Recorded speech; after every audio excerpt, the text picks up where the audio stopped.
This one is my game of the week. 13th ranked LSU playing on the road in Oxford against 20th ranked Ole Miss at 6 p.m., 5 p.m. Central Time kickoff. Thank you, LSU social media.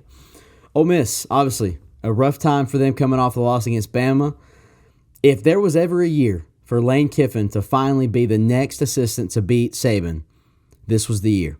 And I would have to say it's probably his last because Bama is not good this year. They're just not. I mean, when's the last time Bama was outside the top 10? This year? Yeah, like 10 years ago. Exactly. LSU, however, just barely escaped Arkansas at home. We were 17.5-point favorites and only won by 3. Defense sold. Deuce Chestnut shouldn't be in the secondary anyways. As bad as Ole Miss defense is, on paper, they're actually better than LSU's. But LSU's offense is better by about 70 yards per game. This could be another close SEC matchup. Ole Miss needs this one to stay in contention for the SEC West. This one's been good the past few years. LSU last season struggled early. Yeah, they were trailing at halftime, came out in the second half, and ended up winning 45-20. It was a shutout in the second half against Ole Miss in the offense last year in Baton Rouge. The last 5 years, LSU is 4-1 in the Magnolia Bowl, and they've scored 40-plus in all 4 of those wins. The FPI has Ole Miss by 57%. The spread, however, has the Tigers by 3. This one's going to be a good one on Saturday night. I'm glad I'm not picking first, even though it's my guys. Joey, who you got?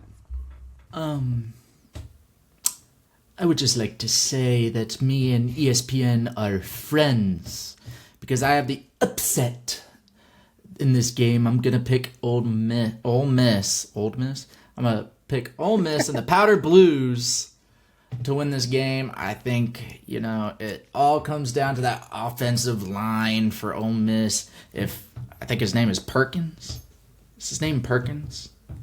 I think it comes down to if Perkins can get to the quarterback, but I think that offense is very similar to Florida State's, and we already know Florida State's defense is bad. So, who knows? Maybe it'll be a repeat of Florida State. I hope not, just for your sake, but I got Ole Miss winning this. Yeah. All right, I think this one's going to be close. Ole Miss extremely fortunate to be playing this one at home. Last year, everyone expected LSU to get throttled in Death Valley, but they didn't. LSU showed up. They played extremely well, and they got that dub. Ole Miss defense, they're better than last year, though. It showed in the first quarter against Bama. They played really well. A couple special teams miscues. Offense couldn't get it going because Bama's defense is also incredibly good. I made a mistake picking Ole Miss over LSU last year. And Joey, I'm sorry, I'm not going to make that mistake again, man. I got freaking Ole Miss to win it this year because you know what? They're not going to let me down this time. I came with the Uno reverse. I'm letting the thoughts win today, baby. The Rebels in the powder blue, those uniforms are so freaking awesome. And I think that they're going to come in to Oxford, and I think that they're going to tear LSU apart with their offense and with their newly established defense. Go Rebs. I got Ole Miss. It's confirmed. Mason just said he has voices in his head. So intrusive thoughts are winning.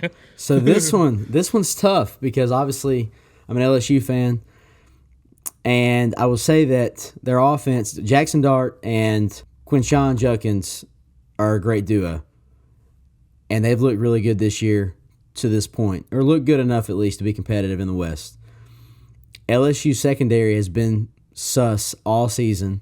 The only really good, they had a pretty good outing against Mississippi State. Their greatest outing was against Grambling. That doesn't really count, right?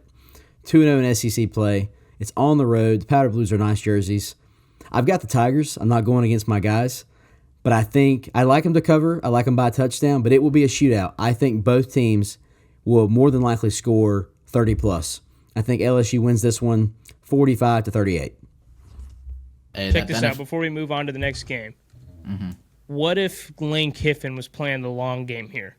What if he figured he had no chance to beat Bama? He figured he might have a chance against LSU, so they spent all last week preparing for LSU. I'm just saying. That sounds like something Lane Kiffin would do. It sounds like something he would do. I doubt it. But I will say I hope it's a shootout just for fantasy purposes because that's my only good shot right now. Because apparently every time I start wide receiver in my fantasy, They At go least, down. Yep. At least one of them gets 0 points. It makes no sense. This has like never happened before to us in fantasy.